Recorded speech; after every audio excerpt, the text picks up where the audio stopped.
On this week's program, we sit down with Dr. Carrie Gress and discuss how toxic femininity is affecting modern society. We'll also be joined by Scott Weeman, founder of Catholic in Recovery, and talk about how to deal with a loved one struggling with addiction. All that and more great segments coming your way, so stay tuned.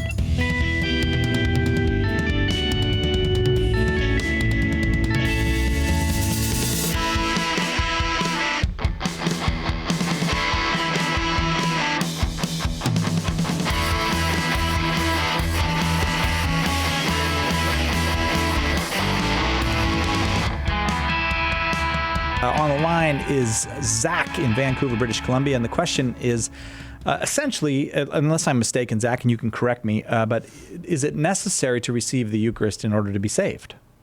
Am I in the ballpark? Well, I think he was asking, Zach, you can help us out here, but he was saying, how can we say it's the body and blood of Jesus when it's only, how can we say we're eating the body and blood of Jesus when it's only bread and wine? Is that correct, Zach? Yeah, and it kind of ties in, like, is it a necessity for salvation at the same time? Okay, all right. So concerning the first question, I think possibly what you're getting at is because Christ did not will for his disciples and for us to partake of his body and blood in a cannibalistic manner, right, in the sense of, ripping the flesh off of his dead corpse or, eating it in a grotesque manner.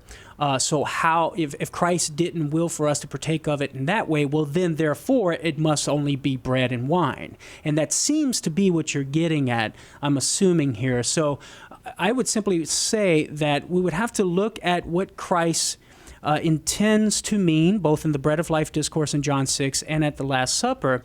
And as Catholics, we would make an argument to say that Christ wills for us to partake of his real flesh and his real blood, but under the appearance of bread and wine. And this is one of the very reasons, as St. Thomas Aquinas points out in the Summa Theologiae, of why Christ willed that what we call in philosophy and theology the accidents of bread and wine, that is what appeals to the senses, that which we're going to taste, that which we're going to see, that which is going to take up spatial location in its dimension and extension, what we call dimensive quantity, that Christ willed that his substantial reality, that who he is, would be present under the appearance of bread and wine, and that we would receive his substantial reality of who he is under the appearance of bread and wine in order to avoid the grotesqueness and the grossness, you might say, of partaking of his flesh and blood in a cannibalistic manner. So he wills that these accidents remain in order to, in order that we're not repulsed by it. But just because that which we perceive is to be bread and wine, it doesn't follow that it's not Jesus Christ, because we make an act of faith based upon the words of Jesus, that the substantial reality and what it is no longer bread and wine after the words of consecration, but that it becomes Jesus Christ, that the whole substance of bread and wine becomes the whole substance of Jesus Christ, body, blood, soul, and divinity. And we believe that on account of the testimony of Jesus Christ. Regardless of what we perceive with our senses, our intellect, enlightened by faith, because of what Jesus tells us, knows the reality to be Jesus Christ, even though what appears to the senses is bread and wine. Now, concerning your question about salvation, very quick, Zach, and I'll let you respond. It's necessary for salvation, but we have to understand that in a qualified sense. You might say it's not an absolute necessity. That is to say, if you don't partake of the Eucharist, you're automatically going to hell and you can't go to heaven. What we would say is sort of a conditional necessity. That is to say, God is going to bind those to whom this great gift is given, to whom it is revealed. It is the ordinary way by which we're going to increase in grace and obtain our final salvation and perseverance into the end. But for those who have no knowledge of this great gift of himself in the Eucharist, of the sacrament, and who are not responsible for their ignorance, we call it vincible ignorance, well, then, of course, Christ can administer graces to them and work with them in mysterious ways and grant unto them the graces of salvation when certain conditions are met. So it is necessary for salvation for those to whom it is revealed, because this is the ordinary means that Christ wills. But that's not to say that somebody who doesn't know about it and who can't receive Jesus in the Eucharist, well, then automatically they can't go to heaven. What do you think of that, Zach? Well, thanks for clearing it up. This show has helped clear up some misconceptions about Catholicism that I have previously had. Okay. Well, thank you, Thanks, Zach. Yeah, Thanks for the amen call. to that. We're certainly, for most of the history of the world, motherhood was not thought to be the enemy of womanhood, but in recent decades that has changed. To be fully a woman in the eyes of much of the modern world, one must be protected against motherhood, separated from it, even where motherhood is accepted. It's not allowed to crowd out the really important things in life, like personal satisfaction. The child, no longer the crown of womanhood, is an obstacle to it. And in such a world, Mary, the Mother of God, is no longer the model of womanhood. She's only kind of a pathetic figure. Femininity, as the world now proposes it, is toxic in many ways to children, to marriages, to society. It has become a kind of selfish self-love. And here to help us understand that and maybe give us the antidote is Dr. Carrie Gress, a doctor of philosophy from Catholic University of America. She's the author of Nudging Conversions, a practical guide to bringing those you love back to the church, Ultimate Makeover, the transforming power of motherhood.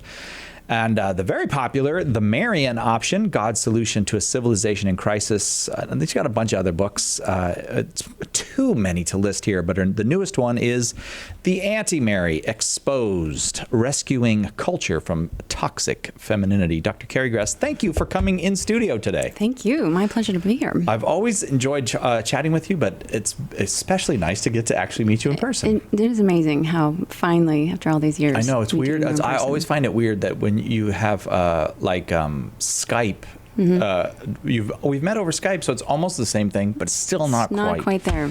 Yeah. So I obviously, writing a book called The Anti-Mary Exposed, Rescuing the Culture from Toxic Femininity, you are trying to become popular and have lots of friends everywhere. Very popular. Yeah. Maybe help us, first of all, what do you mean by anti-Mary? We're familiar, of course, with the term Antichrist. Sure. Anti-Mary means what? Well, the anti-Mary idea came to me when I was writing The Marian Option. And I think I was first struck by thinking about who Our Lady was and all this role that she's played throughout history. And then to see in what way she's so disregarded in our own culture. It's almost laughable to suggest that women should follow her as a model of femininity. Right. And so that was certainly the first thing. But then the second thing that really struck me was even just when you hear about Adam and Eve, you hear Mary's the new Eve, Christ is the new Adam, but there was always female-male complementarity. But I realized there was no female complement to the Antichrist. But the more that I started looking at the culture and the way that trends were going, particularly from the 1960s onward, it was really clear to me that it was women that were being attacked, and that was really a focus of the culture in terms of trying to take women away from the church. So that's really where the idea came from. So we're not talking about the anti-Mary as a particular individual, but more as a spirit, the way St. John talks about the spirit of an Antichrist. Right. So in that respect. And maybe a recurring theme. Like with the Antichrist, you would say, well, there's certainly been Antichrist figures throughout history. And so anti-Mary, well, you wouldn't want to say that one right over there, but you can say that this is a recurring pattern. We have people probably in mind that we could point to, I think, in the culture, but no, Wait, this could be a really exciting show. You're going to name names. I'm not naming names. Oh, okay. People have the names already, I think, but yeah, right. No, I think it's more just a specific way in which women have been targeted, and I think if we look at culture, we look at the history of the universe, really, we've never experienced something like what we're seeing today on this massive scale, where we're told that actually our children are the obstacle to our success.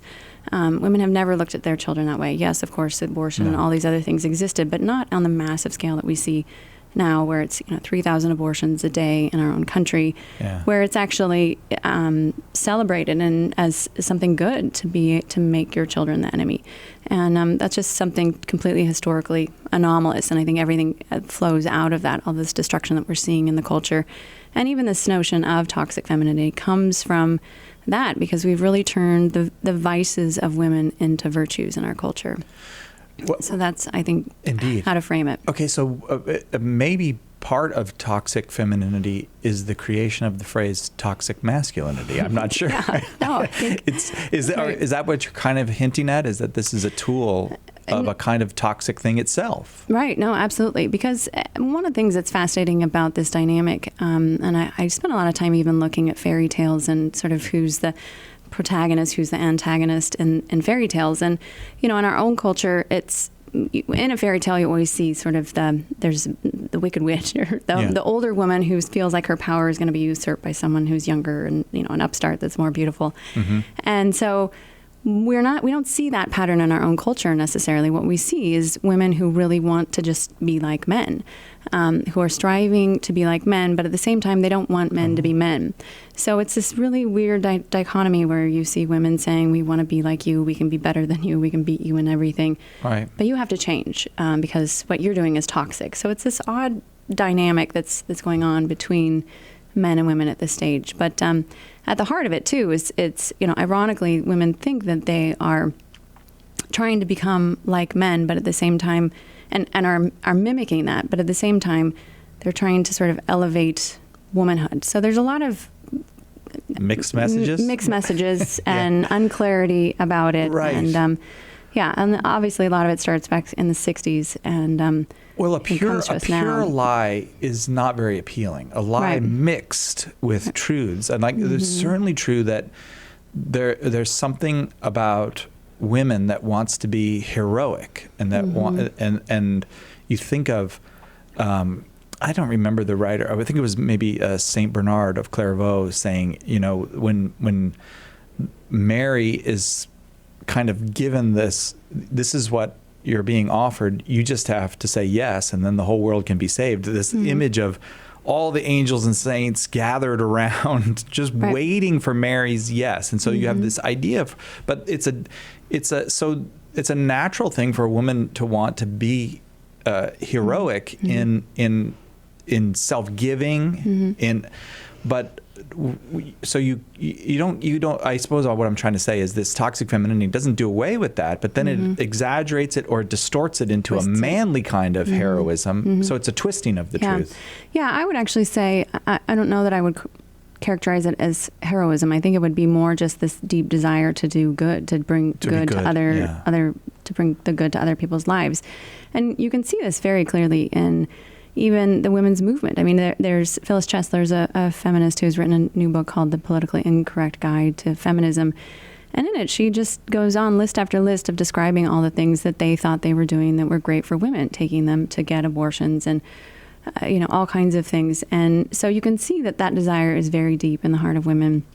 It just becomes distorted because, of course, it's a neo-paganism rather than actually being cultivated and formed through Christianity and the proper ordering of self-gift and all of those kinds of things. So, and I think there's a lot of confusion too about this because, of course, as Aristotle pointed out, our minds love to go from one extreme to the other. So we think about feminism on one hand, but most of us, we think, well, what's the alternative? We think, well, it's doormathood. And I think that's one of the struggles, especially among Catholic women. I know myself, you feel like maybe I shouldn't be critical of this because I received so many great things in my life because of feminism. Yes. And yet at the same time, because it's a distortion, again, back to your point about there being all this little bit of a lie mixed into it. And so we aren't really getting a true sense of what ordered femininity is. We're just seeing sort of these extremes of either, the radical feminism or on one hand or doormathood on the other.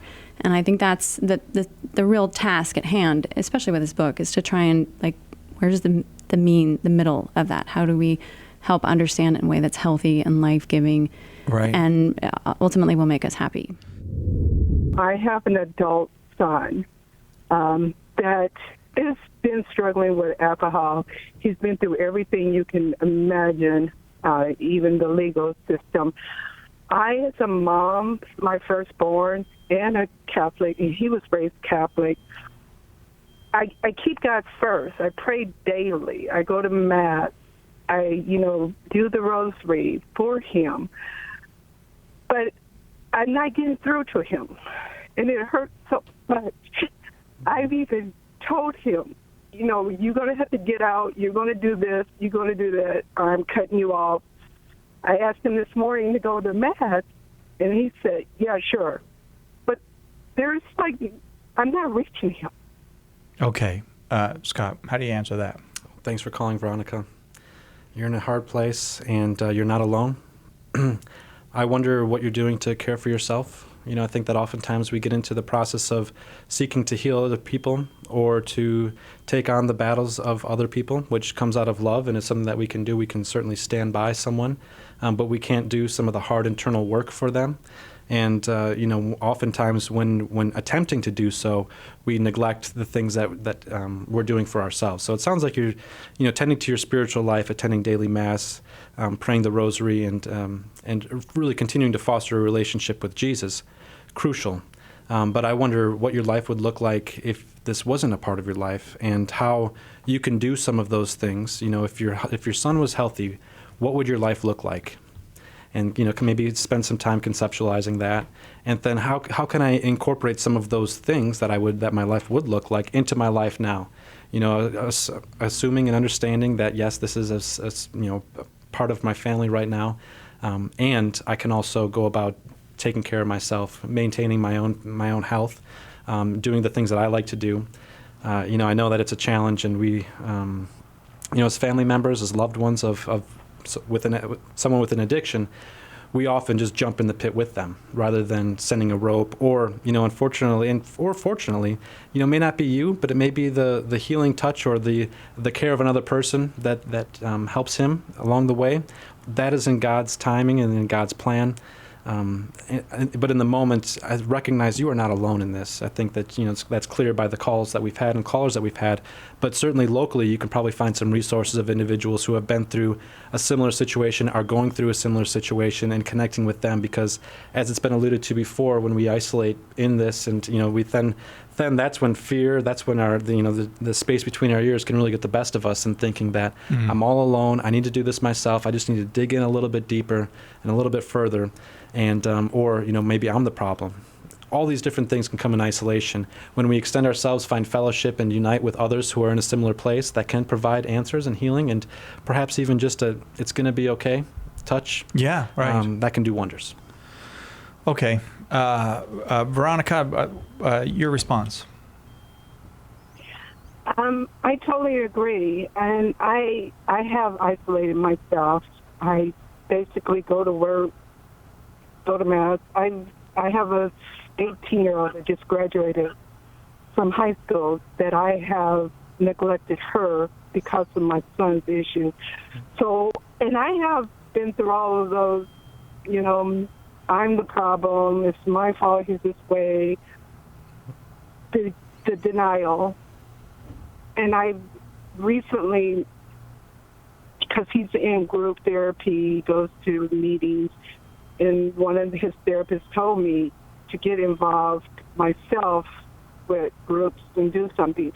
But the way I was raised, the Catholic that I was raised, is you don't let everybody know your problems.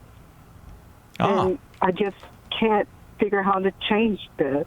So you're Irish? No, just kidding. Any words of wisdom for Veronica on that? Yeah, I feel you, Veronica. I think that's a cultural, a cultural tradition that we've held. I think that too often within the church, we show up looking good, don't let anyone else know what's really going on below the surface. We use our holy language, but it's hard to let someone else into that.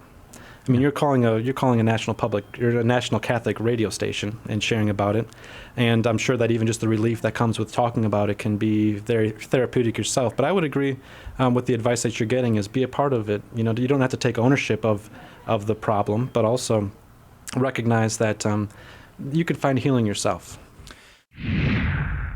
Yeah, I find the main thing that I struggle with right now, though, is kind of just doubts and difficulties, not necessarily with particular things the church teaches, Right. but kind of just the entire framework as a whole, and kind of just questions and I don't know, problems, just kind of like imagining what if, I guess nothing actually means anything and logic is an illusion and just kind of things like that. Right. And I've kind of heard answers to all this stuff before, but I get this kind of spiritual amnesia where I forget the answers and I have to go through the whole process in my head again. Right. And I just find it hard to kind of overcome those really large-scale doubts. Right. And, I was just wondering if you have any kind of ways to deal with that, and any advice for kind of scrupulous people that might be going through those kinds of things. Sure. Cassidy, that is a very important question.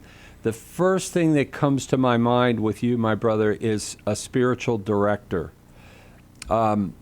It would be, I would highly recommend a spiritual director. If you can find a good holy priest in your area that would be willing to, maybe you can talk to him, even if it's once a month, or whatever the priest can spare. One of the best things that I was so blessed when I first became Catholic. He was my spiritual director even before I was Catholic. His name was Father Ron Gillis. He's an Opus Dei priest. He died a couple of years ago now. But this man was just brilliant. He had like a PhD and a doctorate in canon law. He was incredibly brilliant and also holy. But I would go to him with all my questions and you name it.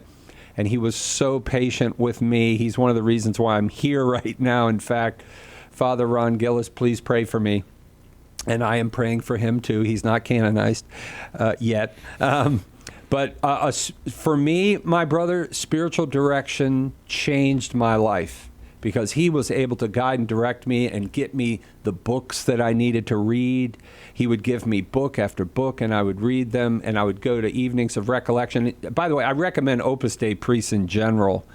They're some of the most solid priests you're going to find all around the world. But that's number one. Number two, Cassidy, you need to frequent the sacraments, confession regularly, and remember number three. Of course, I don't want to just gloss over that because that's so important that we stay in a state of grace so we're strengthened in the inner man by the power of God's grace to keep us on the right track. But number three, you need to do daily reading. Both in Scripture as well as good books. Like I'm thinking right now, A Still Small Voice by Father Benedict Rochelle would be great for you. It's discerning the voice of God in our lives. There, you get a good spiritual director who'll give you lots of good books like that. And then another point, I think I'm up to number 4 now, Cassidy. I'm giving you a whole lot here.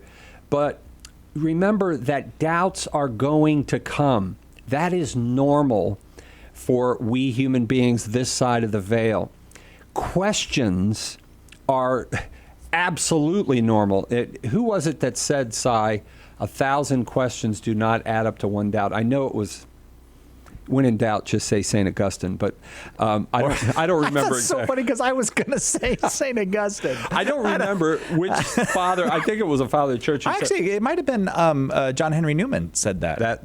Let me see. Maybe, but you check that out. But the bottom line is, Cassidy, 1,000 questions don't add up to one doubt, number one. So all the questions you have are actually healthy when you have questions, as long as you know we have the place to get the answers. If there is an answer this side of the veil, now we don't have answers to every question, but if there is an answer this side of the veil, the church has it.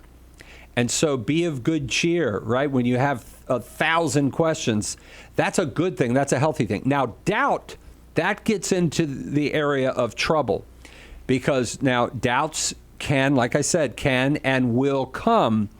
But when you have a doubt, like of the veracity of the Christ event, I don't believe in the resurrection, I'm struggling to believe in the resurrection, or any infallible teaching of the church, then that does become more serious. Most likely, though, it's in the area of more question than it is doubt. And doubts only become culpable doubts when you harbor it. It's kind of like, getting yourself in the near occasion of sin. if you place yourself in a near occasion of sin, that itself is sinful. Doubts, if you harbor them and such, you say, gee, I know the truth here, but you allow that to fester, that can become a problem, and you need to deal with that in confession. But most often I find, especially with folks like you, Cassidy, that are just struggling, what we think of as doubts is really more of questions. It's not really a doubt where you're saying, you know what, I don't believe in Jesus anymore. I don't believe in the one holy Catholic and Apostolic Church. Not that it can't get there, and it can, and that does become serious because people do fall away from the faith. But just remember, God loves you. Jesus loves you. He died on the cross. That is an historical fact, my friend. We're about to celebrate this Easter Triduum right now. This is a great time to get reinforced in your faith, because Jesus Christ, as the Catechism of the Catholic Church says in paragraph 643, the resurrection is an historical fact. Jesus Christ really did live, really did die, is raised from the dead. He established the church, and he is present in all the tabernacles of all the Catholic churches all around, in fact, all the apostolic churches all around the world. And he loves you and wants you to be with him for all eternity. So you've got God on your side, Cassidy. Get some other guys in your corner, like a good spiritual director, and get some good books.